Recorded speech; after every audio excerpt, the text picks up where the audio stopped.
ஆயுர்வேதம் ஒரு பொக்கிஷம், நம் ஆயுள் நீட்டக்கும் அற்புதம்.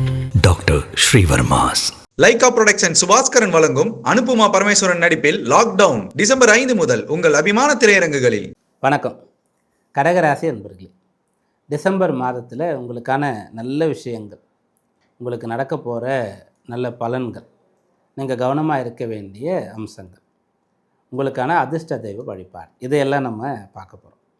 ஃபஸ்ட்டு என்னன்னு கேட்டால், நல்ல பெயர், ஒரு சில இடத்துல பாராட்டு, ஒரு சில இடத்துல பரிசு, புகழ், பிரபல்ய யோகம், இதெல்லாம் கிடைக்கிறதுக்கான யோகம் இந்த மாதத்தில் உங்களுக்கு இருக்கிறது. இது எப்படி வரும்னு கேட்டால், முதல்ல படிக்கிற பிள்ளைகள் நன்றாக படித்ததற்காக ஸ்காலர்ஷிப் கிடைக்கிறது. யார் அந்த அளவுக்கு படிக்கிறீங்களோ, அந்த விஷயத்தை நோக்கி படிக்கிறீங்களோ, அது அவங்களுக்கு கிடைக்கும். ஸ்காலர்ஷிப், அந்த கல்விக்கான ஒரு சலுகை, ஒரு உதவி, இது கிடைக்கிறதுக்கான அம்சம் இருக்கிறது. அது கிடைக்கிறதுனா எப்படின்னா, நீங்கள் ஆர்டர் பண்ணுறீங்க, நல்லா படிக்கிறீங்க அப்படின்றது யாரோ ஒருத்தர் பார்க்குறாங்க, யாரோ ஒருவர் அதை ஏற்றுக்கொள்கிறாங்க. ஆமாம், ஓகே, இவர் இதற்கான ரைட் பர்சன் தான், கொடுக்கலாம். அப்போ என்னென்னா, நம்ம உழைத்தாலும் அதற்கு அங்கீகாரம் இருக்கணும் இல்லையா? அது இப்போ உங்களுக்கு கிடைக்க போகிறது. நீங்கள் விரும்பின விஷயத்தை படிக்கிறதுக்கு உங்களுக்கு வாய்ப்பு கிடைக்கும். நீங்கள் உங்களுடைய அலுவலகத்திலேயே கூட வேலை பண்ணுறவங்க, நான் படிக்கிறதுக்காக ஒரு பிரேக் வேணும் எனக்குன்னு கேட்டால், நீங்கள் பேப்பர் போட போகிறீங்க, வேலையை விட போகிறீங்கன்னா கூட என்னென்னா, இல்லை நான் படிக்க போகிறேன்னு, பரவாயில்ல நீங்கள் படிச்சுட்டு திரும்ப இங்கேயே வாங்கன்னு சொல்லி அனுப்புவாங்க. ஏதாவது ஹெல்ப் வேணுன்னா கூட பண்ணுறேன் அப்படின்னு சொல்லுவாங்க. அந்த அளவிற்கு அந்த கல்வி சம்பந்தமான யோகம் இருக்கிறது. இதுதான் பிரதானமான பலனாக சொல்லணும். ஒரு பிஸ்னஸ் பண்ணக்கூடியவராக இருந்தாலும் கூட அந்த பிஸ்னஸை கற்றுக்கிறது, அதை பற்றி இன்னும் நிறைய தெரிஞ்சுக்கிறது, ஏதோ ஒரு வெளிநாட்டில் போய் படிச்சுட்டு வர்றது, அதுக்காக ஒரு பெரிய நிறுவனத்தில் போய் பயிற்சி எடுத்துகிட்டு வர்றது, அது சம்மந்தமாக நிறைய புக்கு படிக்கிறது, ரிசர்ச் பண்ணுறது, இதெல்லாம் இந்த மாதத்தில் பண்ண முடியும். அப்போ நீங்கள் படிக்கிற பிள்ளைகள், மாணவர்களாக, ஸ்டூடெண்ட்டாக இருக்கிறீங்க அப்படின்னு சொன்னால் உங்களுக்கும் நல்ல பலன் இருக்குது. அப்போ யாருக்கெல்லாம் அந்த கல்விக்காக ஒரு உதவி வேணுமோ அது கிடைக்க போகிறது. அதற்கான முயற்சியை செய்யலாம். வேலை பார்த்துட்ருக்கீங்க, படிக்கணும், அதுக்கு உங்களுக்கு அனுமதி, அங்கீகாரம் கிடைக்கும். பிஸ்னஸ் பண்ணுறீங்க, அதை கற்றுக்கணும், அதுவும் முடியும். இதெல்லாம் ஜென்ரலாக நடக்கிறது. இந்த மாதத்தில் உங்களுக்கு பலனாக அமைய போகிறது. இதற்கப்புறம் என்னென்னா, தனித்திறமைகளை வளர்த்து கொள்ளக்கூடிய ஒரு அம்சம். தனித்திறமைகள், ஒருத்தருக்கு விளையாட்டு நல்லா வரும், ஆனால் அதுக்கு டைமே இல்லாமல் போயிட்டுருக்கும். படிக்க வேண்டியது ஜாஸ்தியாக போயிட்டுருக்கும். ஒரு ஸ்டாண்டர்ட் மாறின பிறகு, இப்போ ஒரு 10th வந்திருக்கீங்க, +2 வந்திருக்கீங்க, அல்லது காலேஜில் ஃபைனல் இயர் இப்போ உங்களுக்கு வந்திருக்கு, எல்லா அரியர் வச்சுருக்கிறதெல்லாம் கிளியர் பண்ணணும், இப்போது ஒரு கேம்பஸ்லாம் உங்களுக்கு வரப்போகிறது அப்படின்ற மாதிரிலாம் இருந்ததுன்னு வச்சுக்கோங்களேன். அதெல்லாம் உங்களால் மிகச்சிறப்பாக பண்ண முடியும். அதுக்காக ப்ரிப்பேர் ஆக முடியும், அதெல்லாம் செஞ்சு முடிக்க முடியும். ஏன்னா இப்போ நம்ம பலன் சொல்கிறோன்னு சொன்னால், குறிப்பிட்ட ஒரு ஊரில் குறிப்பிட்ட ஒன்றை படிக்கக்கூடியவர்களுக்குன்னு இல்லை, இதை உலகமெங்கும் இருக்கக்கூடியவர்கள் பார்க்கலாம். அவங்கவுங்க இடத்துல இப்போது அவங்களுக்கு எது நடக்கிறதோ அதுக்கு ஏற்ற மாதிரி இந்த பலனை எடுத்துக்கலாம். ஏன்னா கல்வின்றது உலகெங்கிலும் ஒரே மாதிரி கிடையாது, ஒவ்வொரு இடத்துல வேறு வேறு மாதிரி இருக்கிறது. அதனால் உங்களுக்கு அந்த விஷயம் நடக்கும். அப்புறம் நீங்கள் தனித்திறமைகளை வளர்த்துக்கிறதுக்கான ஒரு குரு உங்களுக்கு கிடைப்பார். விளையாட்டு துறையில் இருக்கீங்கன்னு சொன்னால், நல்ல பயிற்சியாளர் உங்கள் மீது நம்பிக்கை கொண்டு உங்களை ட்ரெயின் பண்ணுறதுக்கு ஓகே சொல்லுவார். அப்படி நீங்கள் நல்ல பயிற்சி பெற்றிருக்கீங்கன்னு சொன்னால், முதல்ல உங்களுக்கு ஒரு டீமில் ஒரு வாய்ப்பு இப்போ இந்த மாதத்தில் கிடைக்கும்.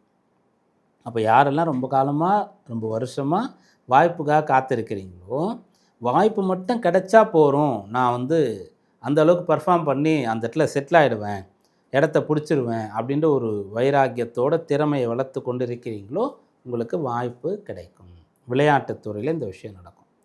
அதே போல் கலைத்துறை, நீங்கள் ஒரு இசை மீட்டுவதற்காக, இசை இன்ஸ்ட்ருமெண்டல் ப்ளே பண்ணுறதுக்காக பயிற்சி எடுத்திருக்கீங்க, ரொம்ப நாளாக கற்றுக்கிறீங்கன்னா அதில் பலன் கிடைக்கும். இன்னும் சிறப்பாக கற்றுக்க முடியும், அதில் ஒரு வாய்ப்பு கிடைக்கும்.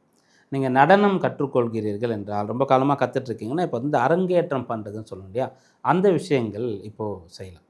அதில் இந்த மார்கழி மாதம்லாம் வந்ததுன்னா, அந்த கலை சம்பந்தமான விஷயங்கள் ரொம்ப மெருகேறும். இந்த கர்நாடக சங்கீதம், இந்த இசை கச்சேரி இதெல்லாம் நடக்கும். அப்போ அதில் முதல்ல எனக்கு வந்து இந்த வருஷம்தான் வாய்ப்பு கிடைச்சது அப்படின்றத நீங்கள் பிற்காலத்தில் சொல்கிற மாதிரி பலன் வந்து உங்களுக்கு கிடைக்கும். இந்த விஷயம் அனுகூலமாக இருக்குது. அப்புறம் யாரெல்லாம் வந்து நான் சயின்டிஸ்ட் ஆக போகிறேன் அப்படின்னு நினைக்கிறீங்களோ, உங்களுக்கு அந்த விஷயம் சாத்தியமாக. சயின்டிஸ்ட்னால் நீங்கள் வந்து அப்படியே ஒரு ராக்கெட்டை தான் விடணுன்ற அவசியம் கிடையாது. சின்னதாக ஏதோ ஒரு பொருளை வந்து கண்டுபிடிக்கிறதுக்கான ஒரு விஷயம் இருக்குது, அதை அப்கிரேட் பண்ணுறதுக்கான ஒரு விஷயத்தை நீங்கள் முயற்சிக்கிறீங்க அப்படின்னு நினைக்கிறீங்கன்னா, அதெல்லாம் உங்களால் இப்போது செய்ய முடியும். இந்த கற்றுக்கிறது, கலையை அபிவிருத்தி பண்ணுறது, அதுக்கு வாய்ப்பு கிடைக்கிறது, இதெல்லாம் இந்த மாதத்தில் பலனாக இருக்குது. அதன் பிறகு என்ன நடக்கும் அப்படின்னு கேட்டால், யாரெல்லாம் வந்து ரொம்ப வருஷமாக ஒரு ஃபீல்டில் இருக்கீங்களோ, அந்த ஃபீல்டில் வந்து உங்களால் பெயரே எடுக்க முடியல. இப்போது அந்த பெயர் உங்களுக்கு கிடைக்கும். நீங்கள் வந்து ரொம்ப காலமாக ஒரு திரைப்படத்திலே நடிச்சிட்ருக்கீங்க, இல்லை அந்த திரைப்படத்துக்கான தொழில்நுட்பம் சம்பந்தமான துறையில் இருக்கிறீங்க. ஏதோ ஒரு இடத்துல இருக்கீங்க, நீங்கள் ரொம்ப எக்ஸ்பீரியன்ஸு, நிறைய வருஷங்கள் இருக்கிறீங்க, நிறைய சக்ஸஸ்ஃபுல்லான படங்களுக்குள்ளெல்லாம் பின்னாடிலாம் நீங்கள் இருந்திருக்கீங்க. ஆனால் அந்த அளவுக்கு உங்களை ரெகக்னைஸ் பண்ணலை. உங்கள் பேர் கூட அவ்வளோ பேருக்கு தெரியல. பார்த்தாமல் இவரை பார்த்துருக்கேன் அப்படின்னு சொல்லுவாங்க. அப்படிப்பட்டவங்களுக்கு ஒரு ஏக்கம் இருக்கும். அது இப்போது தீரும். பெரிய வாய்ப்பு உங்களுக்கு கிடைக்கும். ஒரு அசிஸ்டன்ட் டைரக்டராக இருக்கக்கூடிய ஒருத்தருக்கு ஃபஸ்ட்டு ஒரு படத்தை டைரக்ட் பண்ணுறதுக்கு ஒரு வாய்ப்பு கிடைக்கும். அந்த கேமராமேனுக்கு அசிஸ்டண்ட்டாக இருக்க ஒருத்தருக்கு வாய்ப்பு கிடைக்கும். அந்த மியூசிக் டைரக்டர் கீழே இருக்கக்கூடிய ஒருத்தருக்கு ஒரு சின்ன படம் ஒன்று கிடைக்கும். அதுபோல் ஒரு கவிஞருக்கு கிடைக்கும். ஒரு அந்த நடன வடிவமைப்பாளர், கொரியோகிராஃபின்னு சொல்கிறேன்னா டான்ஸ் மாஸ்டர், இவங்களுக்கு ஒரு வாய்ப்பு கிடைக்கும். இப்படி டெக்னீஷியன்லேருந்து எல்லாருக்குமே சொல்லிட்டு வரலாம். ரொம்ப காலமாக வாய்ப்பு இல்லாதவர்கள், நல்ல திறமை இருக்கிறது, நிறைய ஆண்டுகள் அனுபவம் இருக்கிறது, ஆனால் பெரிய வாய்ப்பு இல்லாததுனால நான் இன்னும் வந்து உயர்ந்த நிலைக்கு வரலை அப்படின்றவங்களுக்கு கிடைக்கும். இதெல்லாம் எதை வைத்து சொல்லப்படுகிறது? மேற்சொன்ன விஷயங்களுக்கெல்லாம் அடிப்படை ஆதாரம் எது, எந்த கிரகநிலை அப்படின்னு பார்க்கும்போது கடகராசி. உங்கள் ராசிக்கு 5ஆம் அதிபதியாக இருக்கக்கூடியவரே 10ஆம் அதிபதியாகவும் இருப்பார். யாருன்னா செவ்வாய். அவர் பலமாக இருக்கார். 5ஆம் இடத்தில் இருக்கார், குரு பார்வை பெறுகிறார், ஆட்சி பலம் பெற்றிருக்கார். 6ஆம் இடத்திற்கு போகிறார், அங்கேயும் குரு பார்வை கிடைக்கிறது. அந்த செவ்வாயோடு சுக்கிரன் அப்படின்னு சொல்லக்கூடியவர் வந்து சேரக்கூடியது. இதனால் உங்களுக்கு இந்த பலன். புதனும் சேர்றார். அந்த செவ்வாயோட வீட்டில் இருப்பார். மாதம் கடைசியில் செவ்வாயோடு சேருவார். ஒரு 2 நாட்கள் தான். அதுக்கு முன்னாடி செவ்வாயோட வீட்டில் இருப்பார். அதுக்கு முன்னாடி சுக்கிரன் வீட்டில் இருப்பார். இதனாலெல்லாம் இந்த பலன்கள் உங்களுக்கு சொல்லப்பட்டது. அப்போது யாரெல்லாம் இதை பயன்படுத்தி கொள்ள முடியும் அப்படின்றத பாருங்கள், படிங்க, வாய்ப்புக்காக ட்ரை பண்ணிகிட்டே இருங்க. உங்களுக்கான ஒரு பெயர் கிடைக்கிற வரைக்கும் நீங்கள் வந்து ஓயாமல் அதற்கான முயற்சி பண்ணிகிட்டே இருங்க. கட்டாயம் அது வந்து உங்களுக்கு பலன் தரும்.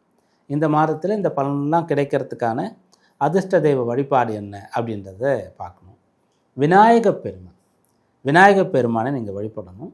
ஒரு சின்ன முறையை வந்து கடைப்பிடிக்கலாம். விநாயகப் பெருமானுக்கு பின்புறமாக சென்று விளக்கேற்றி வைக்கிறது அப்படின்ற ஒரு விஷயத்தை நீங்கள் செய்யலாம். இப்போ என்ன பண்ணுறீங்க அப்படின்னா, வீட்டில் உங்கள் பூஜை அறை இருக்குது, அதில் வந்து பிள்ளையாரோட படம் இருக்கும், பிள்ளையாரோட விக்கிரகம் வச்சுருப்பீங்க, முன்னாடி 2 குத்து விளக்கு வச்சுருப்பீங்க, காமாட்சி விளக்கு வச்சு விளக்கேற்றுவீங்க இல்லையா? இது போல் என்ன பண்ணலான்னா, விநாயகப் பெருமானை எடுத்து தனியாக அவருக்குன்னு ஒரு ஆசனம், ஒரு தட்டு, ஒரு தாம்பாளம் இதில் அவர் வைக்கிறீங்க. அபிஷேகம்லாம் பண்ணுறீங்க. வஸ்திரம்லாம் வச்சு அவருக்கு திலகம்லாம் இட்டு மாலை பூவெல்லாம் சாற்றி தூப தீபங்கள்லாம் பண்ணி நைவேத்தியம் கற்பூரம்லாம் காட்டுறீங்க.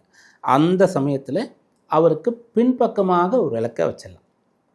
2 குத்து விளக்கு இந்த பக்கம் எரிஞ்சிட்ருக்கோம். ஒரு சின்ன விளக்கு, ஒரு அகல் விளக்கோ அல்லது ஒரு காமாட்சி அம்மன் விளக்கோ விநாயகப் பெருமானுடைய பின்பக்கம் வச்சு நீங்கள் வழிபாடு செய்யலாம். இப்படிப்பட்ட சில வழிபாடுகள் இருக்குது. தீபம் ஏற்றக்கூடிய முறைகள் இருக்கிறது. இந்த மாதத்தில் இதை நீங்கள் செய்யலாம். இதை வந்து டெய்லி காலையில் செய்கிறதோ அல்லது செவ்வாய் வெள்ளியில் செய்கிறதோ ஏதாவது ஒன்றை நீங்கள் செய்தீங்கன்னு சொன்னால், இது போல் முக்கியமான விஷயங்களை பிரார்த்தனை பண்ணிவிட்டு அதை நீங்கள் செஞ்சீங்கன்னா அது மிகச்சிறந்த பலனை ஏற்படும்.